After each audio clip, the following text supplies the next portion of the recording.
Hello बच्चों। तो क्या हाल चाल? बढ़िया। तो आज मैं आया हूँ आपके साथ एक टॉपिक लेके जो कि है क्लास 10th की बायो, और वो भी है हार्ट। काफ़ी इंटरेस्टिंग टॉपिक है। तो चलो सभी लोग पढ़ाई करते हैं और देखते हैं कि हमारा जो हार्ट होता है, जो आप लोग इस शेप का बनाते हो, क्या वो होता है या नहीं होता है। आओ चलो देखो। क्लास 10th बायोलॉजी, तो ये होगा ह्यूमन हार्ट। हमारा टॉपिक है ह्यूमन हार्ट। कुछ इस तरह का होता है, जो आप इस तरह से बनाते हो वो उस तरह का नहीं होता है। प्रखर क्लासेस साइंस मैं पढ़ाऊंगा क्लास 10th की, टॉपिक बाय टॉपिक पढ़ाएंगे। जितने इंपॉर्टेंट टॉपिक है सब कवर कर दी जाए, ठीक है भाई। तो चलो स्टार्ट करते हैं ह्यूमन हार्ट को। तो ह्यूमन हार्ट को अगर देखा जाए तो human heart is a pumping organ. ये क्या होता है? एक पंपिंग आर्गन होता है, और this pumping organ is heart. Heart क्या होता है? एक पंपिंग आर्गन होता है जो क्या करता है, पूरी बॉडी में ब्लड को पंप करता है। और ये होता है क्या है? एक इनवॉलेंटरी पंप होता है। इनवॉलेंटरी का मतलब क्या होता है? जो अपने आप से चलता है, जिसपे आपका कंट्रोल नहीं होता। जैसे मेरे हाथों पे मेरा कंट्रोल नहीं है, वो वॉलेंटरी हो गया। इनवॉलेंटरी मतलब जिसपे मेरा कंट्रोल ना हो, वो क्या होगा? इनवॉलेंटरी होगा। विदाउट आवर विल, जो हमारी इच्छा के बिना भी चले, उसको बोलते हैं इनवॉलेंटरी, ठीक है। तो चलो हार्ट हो गया, इसके बारे में अब आगे देखते हैं। ये हुआ ह्यूमन हार्ट, ये आपका ह्यूमन हार्ट। अब ह्यूमन हार्ट के बारे में काफी कुछ है, तो देखते हैं क्या क्या है भाई पॉइंट्स। ह्यूमन हार्ट जो होता है एक मस्कुलर आर्गन होता है। कैसा होता है? मस्कुलर आर्गन होता है। और इसका जो साइज होता है वो हमारे फिस्ट, मतलब ये जो मुट्ठी है, इसके आकार का, इस साइज का होता है, इतना बड़ा होता है, ठीक है। कवर्ड बाय पेरिकार्डियल मेम्ब्रेन, यह पेरिकार्डियल मेम्ब्रेन से ढका होता है। पेरिकार्डियल मेम्ब्रेन से ढका होता है। पेरी का मतलब होता है क्या? आउटर। पेरी का मतलब आउटर, कार्डियल का मतलब होता है हार्ट, और मेम्ब्रेन का मतलब होता है कवरिंग। तो ये थोड़ा सा इधर रहेगा, तो मेम्ब्रेन का होगा कवरिंग, पेरी का मतलब हो गया आउटर, और कार्ड, कार्ड का मतलब होता है हार्ट। तो हो गया क्या? Pericardial membrane. मेम्ब्रेन का मतलब ऐसा जो बाहर से उसको ढके हुए, और पेरी का मतलब बाहर, और कार्डियल का मतलब हार्ट। तो पेरिकार्डियल मेम्ब्रेन होता है ये इस तरह, ठीक है। चलिए, तो आउटर कवरिंग ऑफ हार्ट को ही क्या कहते हैं? Pericardial membrane. इसी को पेरिकार्डियम कहा जाता है, ठीक है। चलो भाई आगे। वेट ऑफ द हार्ट थोड़ा सा है। Weight of the heart is about 360 ग्राम। जो हार्ट का वेट होता है वो लगभग कितना होता है? 360 ग्राम का होता है। चलो नेक्स्ट। अगर हम लोग हार्ट की बात करें तो हमारा हार्ट कुछ इस तरह का होता है, जिसमें 4 चेंबर होते हैं। कितने चेंबर होते हैं? 4 चेंबर। 4 चेंबर होगा। तो internal the heart is divided into 2 parts. 2 parts में होगा, राइट और लेफ्ट। तो ये हो गया राइट पार्ट, और ये हो गया आपके पास लेफ्ट पार्ट। ये राइट पार्ट और ये लेफ्ट पार्ट। और ये फर्दर डिवाइडेड होता है 4 चेंबर्स में। 4 चेंबर होते हैं। तो हम ह्यूमन हार्ट में कितने चेंबर होते हैं? 4 चेंबर होते हैं। एक राइट पार्ट और एक लेफ्ट पार्ट। राइट पार्ट में 2 होते हैं और लेफ्ट पार्ट में 2 हो गए। तो 2 अपर हो गया, जो ऊपर होते हैं, छोटे छोटे होते हैं, इनको कहा जाता है, क्या कहा जाता है? एट्रियम। और जो 2 नीचे होते हैं इनको कहा जाता है वेंट्रिकल्स, ठीक है। तो 2 अपर हो गए और 2 लोअर। ये दोनों अपर हो गए और ये दोनों लोअर, ठीक है भाई। तो जो ऊपर होते हैं अपर वाले को, उसको एट्रिया या एट्रियम कहते हैं, और जो नीचे होते हैं उनको क्या कहा जाता है? वेंट्रिकल्स। क्या कहा जाता है? वेंट्रिकल्स या वेंट्रिकल, ठीक है।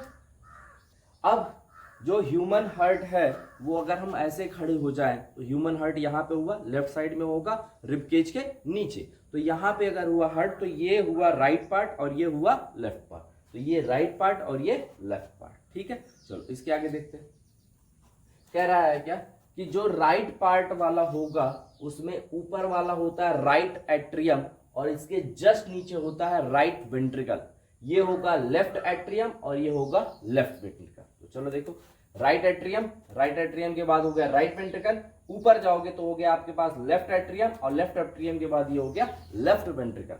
तो राइट एट्रियम, ऊपर एट्रियम, नीचे वेंट्रिकल, ऊपर एट्रियम, नीचे वेंट्रिकल। तो right atrium, right ventricle, left atrium, left ventricle, ठीक है, होते हैं। तो चलो, between the atria and ventricle there is a opening. Atria और वेंट्रिकल के बीच में एक ओपनिंग होती है। ये एट्रिया और ये वेंट्रिकल, यहाँ पे एक ओपनिंग होगी, और ये ओपनिंग इसलिए होती है ताकि ये ब्लड जो है वो बैक फ्लो ना हो, पीछे वापस ना जाए। तो between the atria and ventricle there is an opening, इसमें एक ओपनिंग होता है, ये ओपनिंग होती है, ठीक है। अब ये करता क्या? इसका काम भी होगा भाई, जब पाया जाता है। This opening is guarded by A valve, ये जो ये ओपनिंग होता है ये सुरक्षित होता है वॉल्व से, वॉल्व लगे होते हैं। और कैसे वॉल्व लगे होते हैं भाई, यहाँ पे अगर हम लोग देखें तो वाल्व की बात करेंगे तो ये देखो यहाँ पे वाल्व होगा और यहाँ पे वाल्व होगा, तो ये हमारे पास दो वाल्व हो जाते हैं। ठीक, अब दो वाल्व हो गए, एक होता है ट्राइकस्पिड वाल्व, एक होता है बाइकस्पिड वाल्व या फिर मिट्रल वाल्व। ठीक, अभी सब हम आगे डिस्कस करेंगे, तो अभी टॉपिक बाय टॉपिक लेके चलेंगे, छोटा छोटा क्लिप होगा आपका। चलो, the valve prevent the back flow of the blood, जो वाल्व होता है वो प्रिवेंट करता है, बैक फ्लो करता है। They allow the blood to flow only in one direction, और ये अलाउ करते हैं कि जो ब्लड होगा वो ओनली वन डायरेक्शन में फ्लो करेगा, मतलब एट्रियम से वेंट्रिकल आएगा, वेंट्रिकल से एट्रियम नहीं जाएगा, ये बात ध्यान रखना। ठीक है भाई, तो ये हो गया। तो from atria to the ventricle, atrium से वेंट्रिकल की तरफ जाएगा, वेंट्रिकल से एट्रियम की तरफ नहीं जाएगा। ये आपको शो हो रहा होगा कि ये यहां से सिर्फ यहां आएगा, यहां से ऊपर नहीं जाएगा। ठीक है भाई, चलो next. The right side of the heart always deals with the deoxygenated blood, जो राइट साइड होता है हार्ट का वो हमेशा डीऑक्सीजनेटेड ब्लड को कैरी करता है, और लेफ्ट साइड जो होता है वो क्या करता है, ऑक्सीजनेटेड ब्लड को। The left side of the heart always deals with the oxygenated blood, तो ये ऑक्सीजनेटेड ब्लड से होता है, और राइट वाला डीऑक्सीजनेटेड ब्लड से होता है। डीऑक्सीजनेटेड ब्लड का मतलब क्या होता है, जो खून साफ नहीं होता, और ऑक्सीजनेटेड का ब्लड होता है मतलब जिसमें ऑक्सीजन होता है, और डीऑक्सीजनेटेड ब्लड का मतलब समझ लो कि जिसमें वेस्ट मटेरियल जैसे कार्बन डाइऑक्साइड वगैरह लेके जाया जाता है। ठीक, चलिए, तो ये ह्यूमन हार्ट। अब ह्यूमन हार्ट के एक एक पार्ट को हम लोग थोड़ा सा देखेंगे डिटेल, जल्दी जल्दी। देखो, पहला हो गया राइट एट्रियम, और राइट एट्रियम को कहते हैं big when inter in the right atrium from upper part of the body. एक बड़ी सी वेन जो होती है वो राइट एट्रियम में इंटर करती है, उसको हम लोग कहते हैं सुपीरियर वेना कावा। क्या कहते हैं, सुपीरियर वेना कावा। देखो येलो कलर की लाइट जहां ब्लिंक होगी वो पहचानते हैं ना, इसको क्या बोला जाता है, सुपीरियर वेना कावा। क्या बोला जाएगा, सुपीरियर वेना कावा। और एक और होती है, a big when इंटर्स the right atrium from the lower part of the body, तो एक lower part of the body से आती है जिसको कहा जाता है इंफीरियर वेना कावा। क्या कहा जाएगा, इंफीरियर वेना कावा। तो एक हो गया सुपीरियर वेना कावा, दूसरा क्या हो गया, इंफीरियर वेना कावा। और उसका जो अगला पार्ट है एट्रियम के नीचे वाला, उसको हम लोगों ने क्या बोला, क्या बोला हमको, राइट वेंट्रिकल। तो क्या बोल दिया, राइट वेंट्रिकल। अब अगला part, N artery leaves the right ventricle, एक आर्टरी होती है जो राइट वेंट्रिकल को लीव करती है, and divide into two branches, और दो ब्रांचेस में डिवाइड होती है। One branch इंटर्स the right lung, एक ब्रांच होता है राइट लंग में जाता है, और दूसरा होता है जो लेफ्ट लंग में जाता है, उसको कहा जाता है पल्मोनरी आर्टरी। ये देखो भाई, ये वाली जो टी शेप की है, इसको कहा जाता है पल्मोनरी आर्टरी। कहां से होके जाती है, राइट वेंट्रिकल से होके जाएगी लंग्स में, तो ये हो गई पल्मोनरी आर्टरी। अच्छा बताओ, अभी मैंने बताया कि राइट साइड में डीऑक्सीजनेटेड ब्लड होगा, तो पल्मोनरी आर्टरी कौन सा ब्लड लेके जाएगी, डीऑक्सीजनेटेड ब्लड। यही एक ऐसी आर्टरी होती है जो कि डीऑक्सीजनेटेड ब्लड को लेके जाती है। ठीक है, तो ये हो गई पल्मोनरी आर्टरी, और पल्मोनरी आर्टरी जो होती है ये डीऑक्सीजनेटेड ब्लड को लेके जाएगी। उसके बाद आ जाओ, वो राइट हो गया तो इधर लेफ्ट, तो ये हो गया लेफ्ट एट्रियम, और उसके नीचे जो होगा वो होगा लेफ्ट वेंट्रिकल।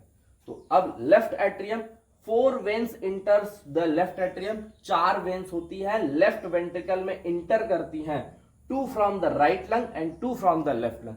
2 राइट लंग से आती हैं और 2 लेफ्ट लंग से आती हैं। तो होता क्या है, ये दोनों के दोनों वेन्स हैं, और इनको कहा जाता है पल्मोनरी वेन्स। देखो येलो कलर की ब्लिंक हो रही है, ये 2 और 2 4 हो गए, इनको कहा जाता है पल्मोनरी वेन्स। क्या कहा जाएगा, पल्मोनरी वेन्स। क्लियर है। अगला, अब नीचे वाला जो पार्ट होगा वो हो गया लेफ्ट वेंट्रिकल। क्या हो गया, लेफ्ट वेंट्रिकल। लेफ्ट एट्रियम से ब्लड आ जाएगा लेफ्ट वेंट्रिकल, ये लेफ्ट वेंट्रिकल हो गया। अब लेफ्ट वेंट्रिकल से the largest artery of the body, the largest artery of the body leaves the left ventricle, और यहां से लेफ्ट वेंट्रिकल से ये वाली जो जा रही है इसको हम लोग कहते हैं अरोटा। क्या कहेंगे, अरोटा। तो ये हो गया, वो देखो ब्लिंक हो रहा, वो वाला कहां से जाता है, लेफ्ट वेंट्रिकल से जाता है। लेफ्ट वेंट्रिकल से लार्जेस्ट आर्टरी निकलती है जिसको कहा जाता है क्या, अरोटा। क्या कहा जाएगा, अरोटा। क्लियर है, आई थिंक पूरी चीजें क्लियर होंगे। तो यहाँ से ध्यान दो, पहली बात तो हमारे पास एक राइट पार्ट है और एक लेफ्ट पार्ट है। राइट में एट्रियम वेंट्रिकल, लेफ्ट में एट्रियम वेंट्रिकल। बॉडी से पूरा ब्लड आएगा, एक नीचे से आएगा एक ऊपर से आएगा। सुपीरियर वाले को वेना, सुपीरियर वेना कावा और नीचे वाले को इंफीरियर वेना कावा कहा जाएगा। और दोनों के दोनों ब्लड को लाके देंगे राइट एट्रियम में। अब राइट एट्रियम से ब्लड कहाँ जाएगा? राइट वेंट्रिकल में, राइट वेंट्रिकल में। अब राइट वेंट्रिकल से कहाँ जाएगा? लंग्स में जाएगा। किससे जाएगा? एक पल्मोनरी आर्टरी से, वो निकल के दो में जाएगी, तो एक राइट में जाएगा और एक लेफ्ट में जाएगा। इसको कहा जाएगा पल्मोनरी आर्टरी। पल्मोनरी आर्टरी में डीऑक्सीजनेटेड ब्लड होता है। फिर उस लंग्स से क्या होगा?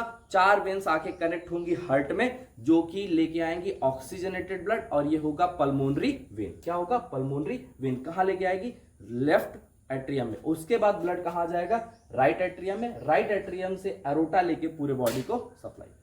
ठीक है, तो यहां तक का आज का आपका पूरा लेक्चर हुआ। इसके आगे मिलते हैं कल। Thank you.